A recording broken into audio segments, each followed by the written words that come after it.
Hello, everyone. My name is Mia Carey. I am proud to serve as the CEO of Pride VMC. My pronouns are she, her, hers, and I'm here with some good friends and colleagues from the Zoetis team, Daniel and AJ. Hello, gentlemen. Hi. Hey there. Yay. So I thought I would share with our listeners the context of why we're here, and then we'll get into a fun conversation around it. So as part of the 100 Best Companies recognition, Zoetis named AJ and Daniel Edge 2022 Working Parents of the Year. Together for 20 years, we'll see if that's right, 20 years and married for 13, AJ, Marketing Manager, and Daniel, Director of U.S. Pet Care Medical Affairs, are fathers to two adopted sons, Jackson 17 and Peyton 12. Welcome, Daniel and AJ. We're so glad you're here. Thanks, Mia. It's good to be here. Yeah, so tell us, getting the award, was it a surprise? Did you know it was coming? What was your reaction? Yeah, it was a total out of the blue, surprise. We knew there's a nomination process. Both of our bosses had let us know that they had nominated us, I guess individually, but eventually kind of as a pairing. So we had some visibility to it. And then we got an email from HR saying that we were selected, and I think we were both a little bit shocked. This is the first time that we've seen them do like a couple from Zoetis, so it was very, very cool. I think Working Father of the Year just became a thing through Seramount just the year before that, so it's pretty new.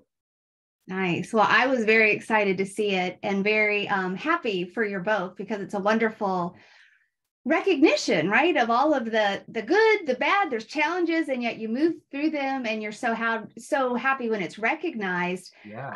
If you wouldn't mind sharing kind of your path to parenthood, how you got from where you started to where you are now, I'm sure our listeners would love to hear that. Sure.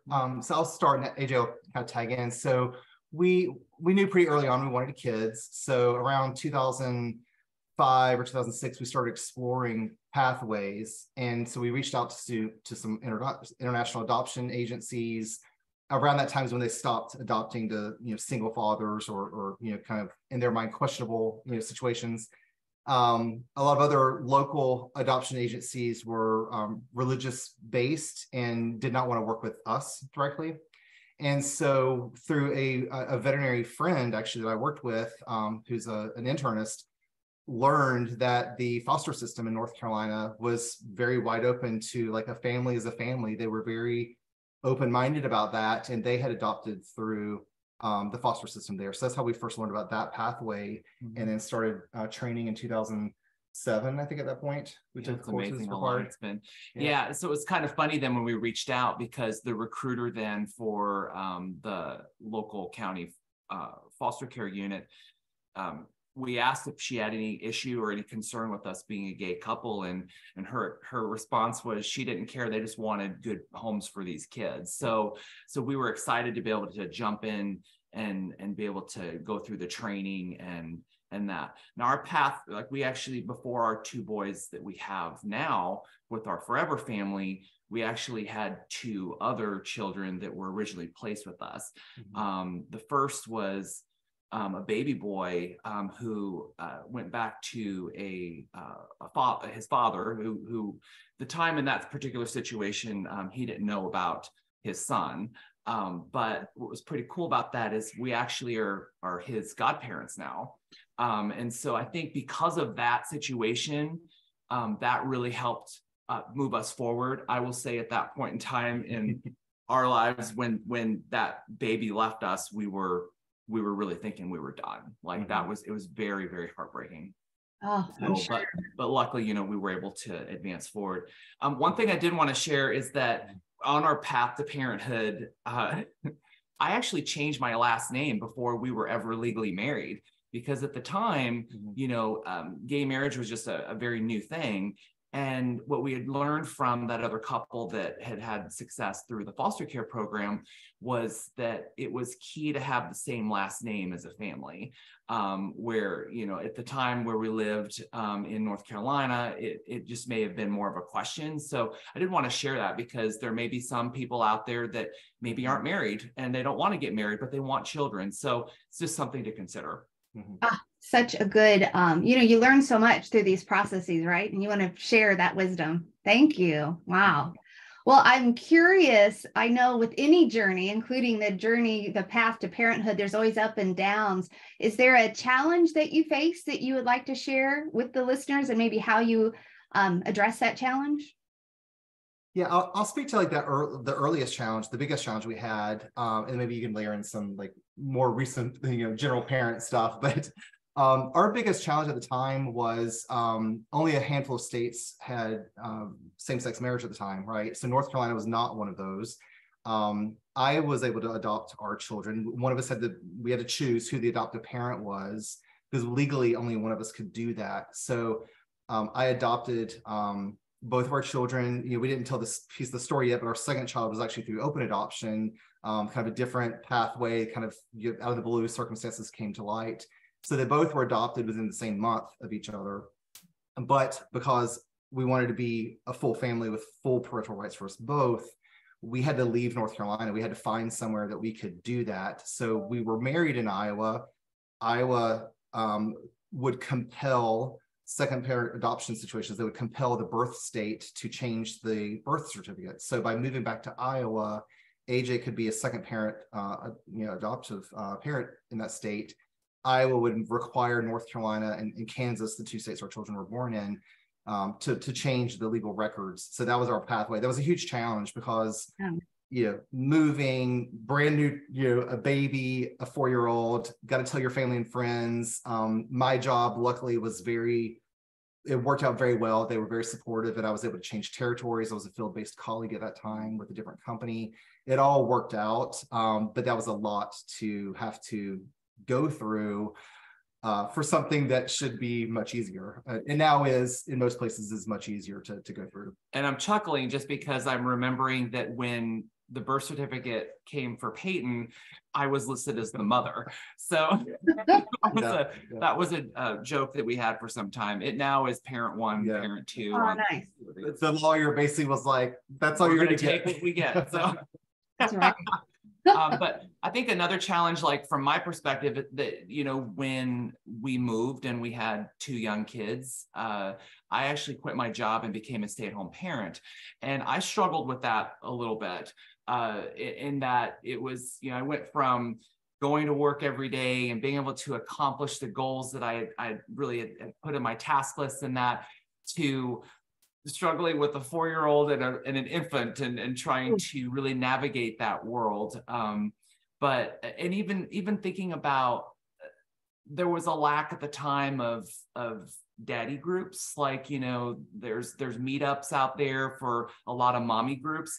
I was sort of I was welcomed into many mommy groups to be the sole dad going with the baby, just so that we would have that time. But that at the time, that felt like a big challenge. And so I think, a lot has progressed since we had, Peyton at that age, but it's so. Yeah. I'm curious, there probably are now, would you say, more of the daddy groups that, good. Glad to hear. And actually, I was having this conversation with a colleague of mine this morning.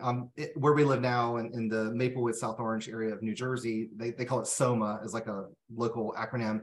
There's a SOMA moms group on Facebook, but it's moms with an asterisk at the end. So moms, dads, aunts, uncles, cousins, grandparents, like whoever the caretaker is, it's a welcome group. And maybe they can change the actual name at some point. But I love the inclusivity that they're realizing there's more to taking care of children than this traditional mother role.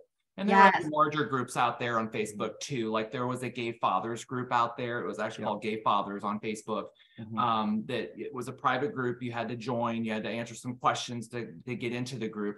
And a very large network there around the world, and really pretty cool, because at one point I actually was one of the administrators for that group for a while, but at one point they actually built like a map so that if people wanted to see where people were in their region and wanted to try to connect, and we actually did have a couple meetups then when we lived in Illinois at the time. But there are a lot of different resources out there. But it's funny that Facebook's sort of become a good meetup site too. Yes, I love that. Well, so speaking of resources, because I don't want to forget mentioning it, for our listeners, both Daniel and AJ are going to be joining several other folks on June 1st when we celebrate LGBTQ plus Families Day with a parents panel. It's a virtual event. And if you go to pridebnc.org/calendar, and we'll put that in the notes here, you can register for that event to continue this conversation and be part of the conversation about parenting. So be sure to join us then. And I do have one more parenting question, but before I get to that, do you mind if I switch gears and ask your thoughts on the partnership between Pride VNC and Zoetis? Love to hear your thoughts on that.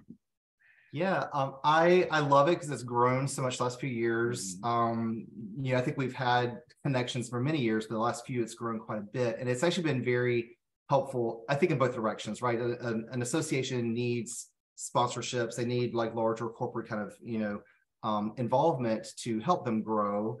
But honestly, it's really helped push us a lot internally, because there are many of us who've been vocalizing the need for certain things for diversity, equity, and inclusion for many years, and our leadership has been saying that too. Sorry, cat feeder just went off. All the cats will come running now.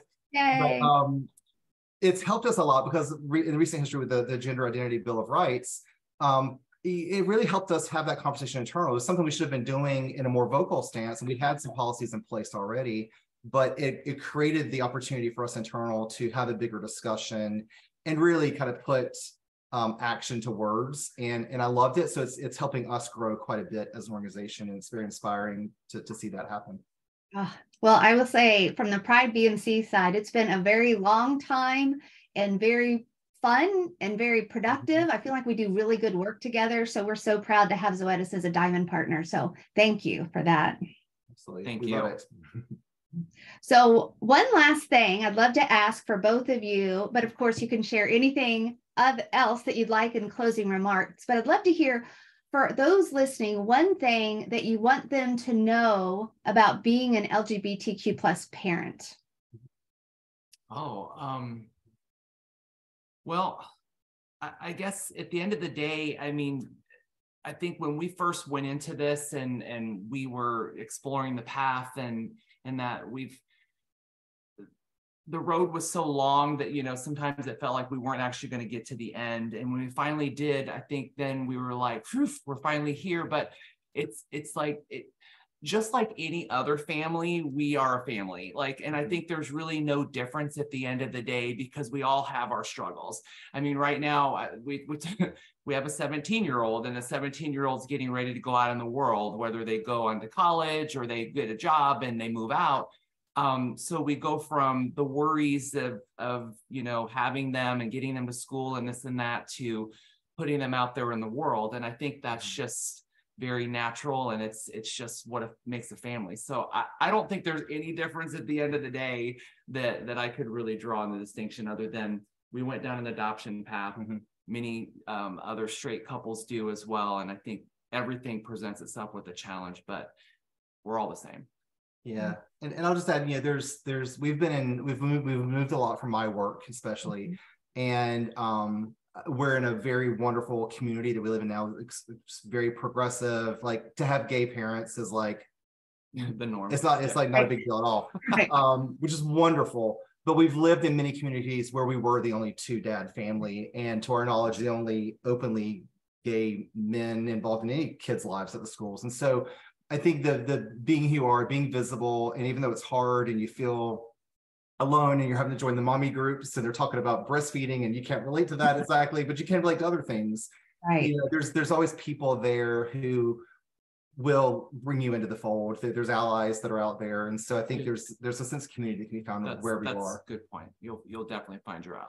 Yeah. I love that. It's true, right? The sense of community, the resources that for those that are listening, whether you're excited about where you are in your journey or frustrated, there are so many resources and people that can help, which is always uplifting. Yeah. Wonderful. So before we close though, we got to check out these shirts. Can you, one of you stand up a little bit so we can see what there it is. Yeah. Tell us about these shirts. I love it. So we have a colleague resource group at Zoetis, and these are our proud and welcome t-shirts as part of our very open to any LGBTQ plus members or colleagues that work at Zoetis, and also any allies. So we have a very active group. We have a lot of activities coming up for Pride Month and things like that all around the country and around the world.